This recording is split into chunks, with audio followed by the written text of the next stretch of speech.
servir é uma graça.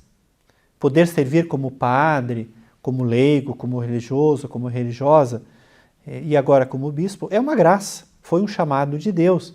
Então tu só pode servir com alegria, porque tu recebeu um chamado do Senhor.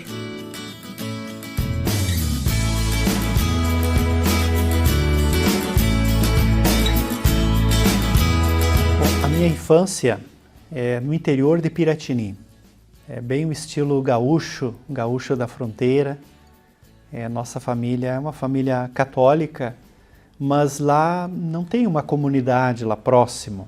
Então nós vimos algumas missas naquele tempo.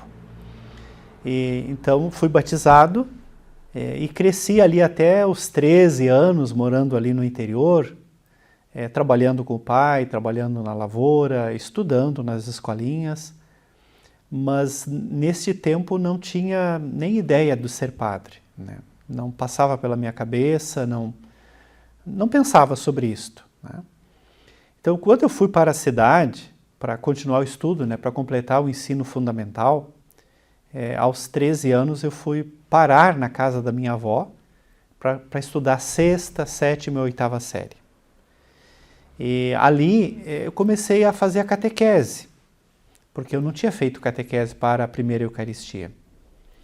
Então comecei a catequese, e naquele ano, uma professora na escola, ela me lançou um convite vocacional. Era o ano vocacional, 1983, há 40 anos praticamente. E ela fez aquele convite e aquilo foi assim muito surpreendente, porque eu nunca tinha pensado nisso. Não, nem sabia que existia seminário, não tinha ideia de como se preparava um padre. Eu sabia que existia na cidade um padre, que tinha um delegado, que tinha um juiz, mas não sabia de onde é que vinham, né? Também não me preocupava por isso. Mas aquele convite pessoal que ela me fez, professora Adelaide, aquilo foi como que um fogo. Imediatamente eu passei a pensar nisso. Quando ela chegou para mim e disse assim, Carlos Rômulo, tu nunca pensaste em ir para o seminário, ser padre? Eu nunca tinha escutado nada disso, né? Eu fiquei assim surpreso. Ela me disse, olha, aqui o fulano, uns colegas lá, eles vão ir a um encontro vocacional no seminário. Eu não sabia o que era, eu digo, mas eu quero isto, né? Eu vou, né? E depois eu fui tentar resolver em casa, dizer para minha avó, dizer para meus pais que eu ia participar desse encontro. Mas foi tudo assim, amor à primeira vista, podemos dizer assim. Foi algo que eu não sabia o que era, mas eu queria. Mas tinha medo também, ao mesmo tempo, era tudo misturado. A partir daquele momento, então eu comecei a visitar o seminário, a participar dos encontros vocacionais, que seria uma espécie de kairós, retiros vocacionais, para ingressar no seminário em 1985. Só que nesse período eu precisei explicar isso para minha família, porque para eles também era tudo totalmente novo, né? E claro, eles com uma certa desconfiança, uma certa preocupação, respeitaram a minha decisão, vamos dizer assim, mas mais para ver o que ia dar, né? Não é que eles achavam que isso ia progredir, né? Eu fui para o seminário, curiosidade, vamos dizer assim, eu peguei a minha sacola, uma malinha, todas as minhas coisas, peguei o ônibus da linha, o ônibus normal de Piratini a Pelotas, sozinho, peguei as minhas coisas, coloquei no ônibus, fui para Pelotas, cheguei em Pelotas, peguei o circular, fui para o centro da cidade, o ônibus circular, peguei o outro ônibus do centro para o seminário, cheguei lá e toquei a campainha do seminário. Assim foi a minha ida para o seminário, ou seja, ninguém foi levar o seminarista, nem o padre, nem a família. Foi um caminho que eu fiz, estava marcado o dia, eu cheguei lá, né? Fui recebido por um colega, estavam almoçando, e assim foi a ida para o seminário. Ingressei no seminário dia 4 de março de 1985, e ali no seminário eu fiquei 3 anos no seminário menor, né? Fiz o ensino médio, hoje chamamos de ensino médio, naquela época era 2º grau, né? E depois fiz a caminhada normal do seminário, filosofia, teologia, né, sempre lá em Pelotas. E sempre esse chamado inicial foi fundamental, né, porque ali foi feito a base, vamos dizer assim. Porque, claro, depois vem as crises, vem as dúvidas, será que é isso mesmo? Mas aquela motivação fundamental marcou todo o processo, né? Mas a teologia, que foi 91, 92, 93, 94, esses 4 anos, foram anos assim de muita espiritualidade, de muito estudo. Foi outro momento assim muito vivo na minha vocação. Ali me ajudou muito também. Eu acredito que o chamado foi a base para a caminhada do seminário, mas a teologia foi o momento que firmou para a vocação depois, ou seja, que deu a identidade do ser padre, né, para poder começar o ministério em 1994. Fui ordenado no dia 8 de dezembro, lá em Piratini. A partir da ordenação, a minha vida foi muito ligada ao seminário. Comecei a trabalhar no seminário menor, propedêutico, filosofia, assistente, né? E ao mesmo tempo trabalhando em paróquia, né, como vigário paroquial, porque o foco era o seminário. Então, de 94 até 2002, eu fiquei sempre trabalhando no seminário, pregando retiros, cursos de teologia para leigos, né, sempre circulando muito nas paróquias e trabalhando no seminário e na paróquia Santa Teresinha, em Pelotas. E tínhamos um trabalho com a juventude, então foi esse tempo inicial do sacerdócio. Em 2002, então eu fui estudar em Roma, curso de teologia espiritual na Gregoriana. Então foram 2 anos de preparo para trabalhar, como era o sonho de Dom Jaime, trabalhar com juventude na formação espiritual do seminário e dos jovens crismandos. Esse era o objetivo dele.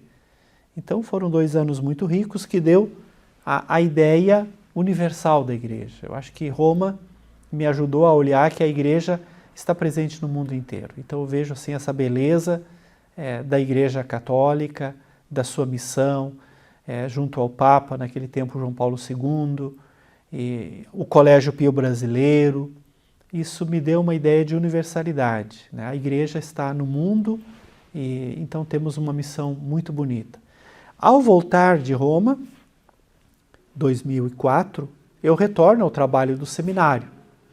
Mas aí eu abracei uma missão grande na diocese, que foram as Santas Missões Populares. Então, coordenei durante 3 anos missões populares em toda a diocese. Então, visitando todas as comunidades, formando animadores, formando visitadores para o trabalho missionário. Aí entra um tempo que eu trabalhei também 2 anos numa paróquia, como pároco, Canguçu. Então, uma paróquia de 61 comunidades, vocês podem ter uma ideia. Então, foi um desafio bastante grande. Claro que tinha outros padres, né? Eu era pároco, tinha 2 vigários e tinha 3 diáconos. Então, aqueles 2 anos em Canguçu, eu me dediquei muito a visitar também. Acabava fazendo sempre um trabalho missionário, praticamente. Então, eu sempre organizava algum tipo de missão nas comunidades, não só eu, os outros padres também, né? Eles eram muito dedicados também, o padre João Joaquim, o padre Geraldo, né? Na época. Então, nós imprimimos na paróquia um trabalho bastante missionário. É claro que o padre não consegue fazer tudo sozinho, é óbvio, né? Mas os pequenos gestos que nós fazemos de visitar algumas famílias, de almoçar, de fazer uma visita, isso já muda toda a configuração da comunidade, né? E, claro, provocar a comunidade à missão. Volta e meia nós promovíamos, assim, por exemplo, um tríduo missionário, né? Vai preparar a festa do padroeiro. Vamos fazer como missão, visitando as pessoas. Eu acredito que no interior, porque era uma paróquia de interior, mas mesmo na cidade ainda é atual. A gente precisa descobrir essa dimensão missionária. Foi a minha experiência que me marcou muito ali. Como trocou o bispo da diocese, voltei para a formação. Então, mais 6 anos, agora como reitor do seminário, diretor do Instituto de Teologia.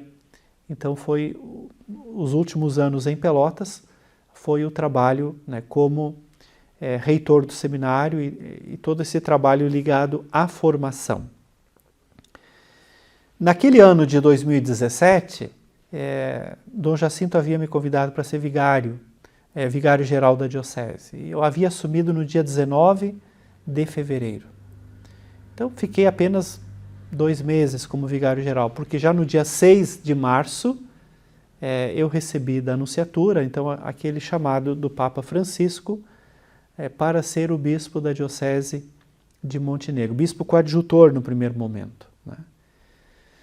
Claro, isso foi muito surpreendente, porque a gente não está preparado para este passo. A gente está acostumado a trabalhar numa diocese como padre, se dedica de corpo e alma.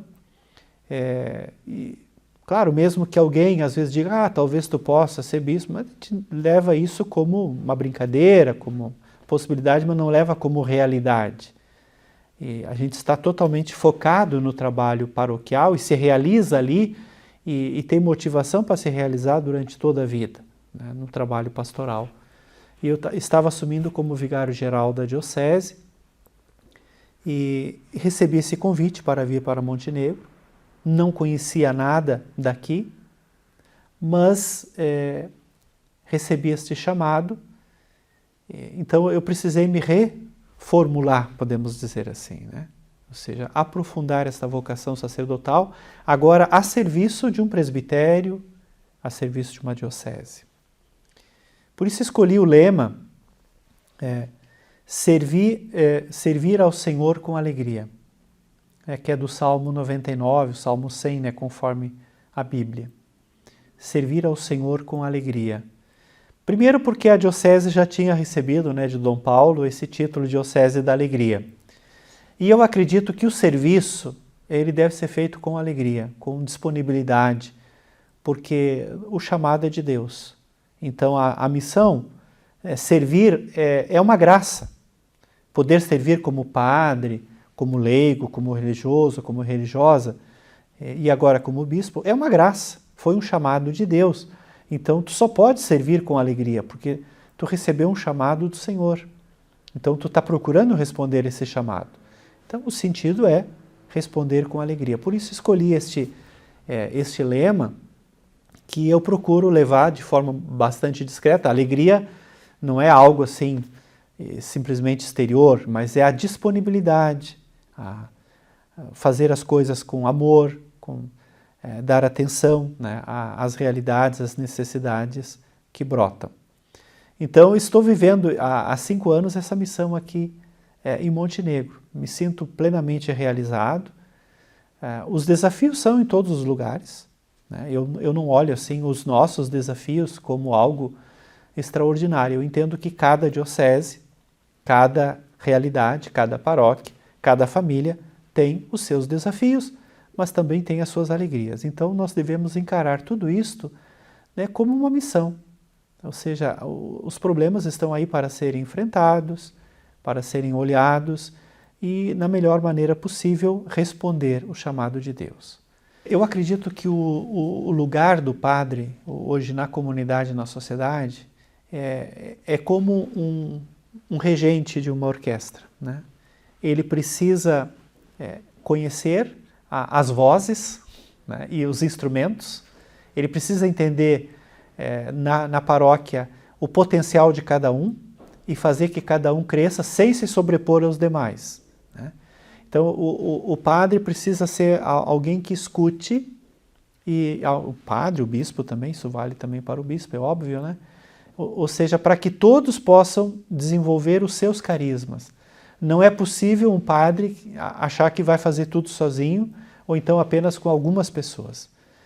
O catequista desenvolveu o máximo daquela vocação, os ministros, as pastorais, os movimentos, que cada um possa harmonicamente, né, ou seja, desenvolver a sua missão. Porque também numa orquestra, um instrumento não pode se sobrepor ao outro, senão não vai sair, né? Então precisa que cada um saiba usar bem, mas sem abafar o outro. Eu acho que esse é o grande desafio do padre. Ao mesmo tempo, o padre tem um lugar na sociedade, né? Saber dialogar escutar as pessoas, né? Os professores, o pessoal que trabalha na área da saúde, as pessoas que trabalham nos ambientes sociais, no CRAS, no Conselho Tutelar. Ou seja, nós precisamos dialogar com todas essas realidades e animar as pessoas, os cristãos, a viverem a sua vocação ali.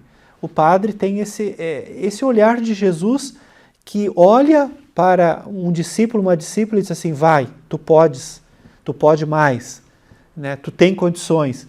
É como que Jesus nos animaria num trabalho pastoral? Acho que esse é o papel do padre, ou seja, ele ser como um bom pastor que anima as pessoas para que elas desabrochem no melhor que elas têm. Claro, às vezes precisa corrigir também, né? Às vezes precisa dizer assim, não, isso aqui está atrapalhando o conjunto da comunidade. Mas principalmente desenvolver os grandes dons de todo o povo de Deus. Tem aquele ditado que diz, né, vocação acertada, pessoa realizada, né? A pessoa se realiza quando ela descobre a vocação.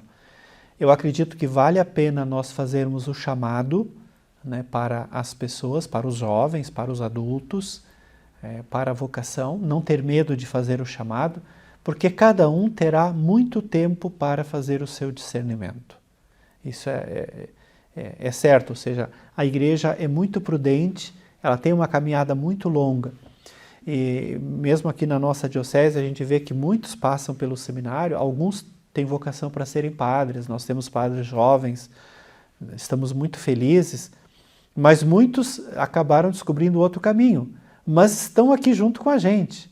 São leigos e leigas, atuantes, e que abraçam a diocese de Montenegro com alegria, porque o seminarista, o religioso, a religiosa, acaba tendo uma ideia de igreja, uma ideia de conjunto da igreja. Então, eu acho que é muito importante todos descobrirem a sua vocação.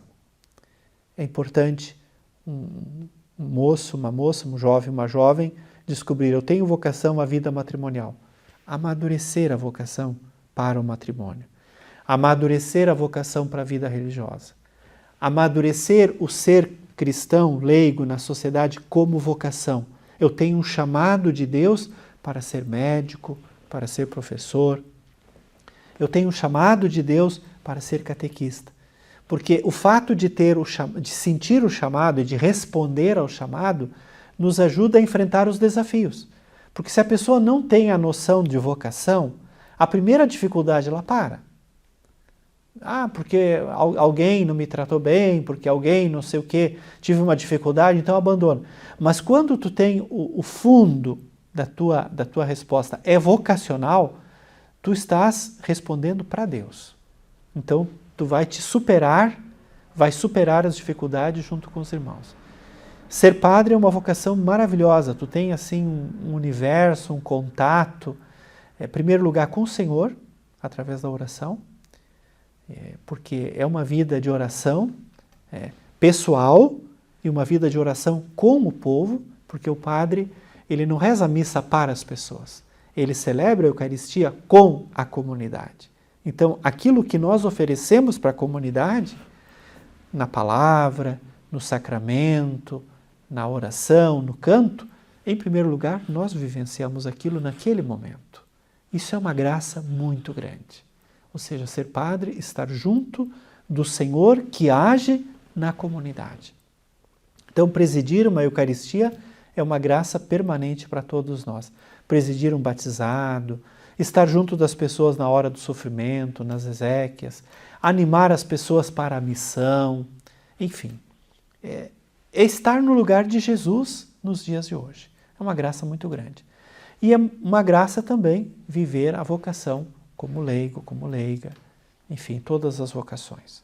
Então, não tenham medo de responder o chamado de Deus. Não tenham medo, porque vale a pena dar essa resposta. Tua voz me fez refletir.